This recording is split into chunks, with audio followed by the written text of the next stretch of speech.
श्रीमद्भगवद्गीता अथ चेत्त्वमिमं धर्म्यं संग्रामं न करिष्यसि ततः स्वधर्मं कीर्तिं च हित्वा पापमवाप्स्यसि। अथ चेत्त्वमिमं धर्म्यं संग्रामं न करिष्यसि ततः स्वधर्मं कीर्तिं च हित्वा पापमवाप्स्यसि। अकीर्तिं चापि भूतानि कथयिष्यन्ति ते व्ययां सम्भावितस्य चाकीर्तिर्मरणादतिरिच्यते।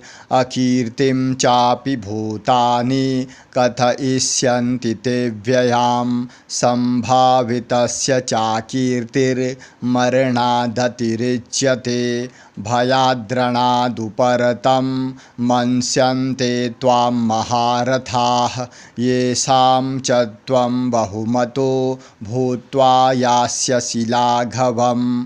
भयाद्रणादुपरतं मन्स्यन्ते त्वां महारथाः येषां च त्वं बहुमतो भूत्वा यास्यसि लाघवम्। अवाच्यवादांश्च बहून् वदिष्यन्ति तवाहिताः निन्दन्तस्तव सामर्थ्यं ततो दुःखतरं नु किम्।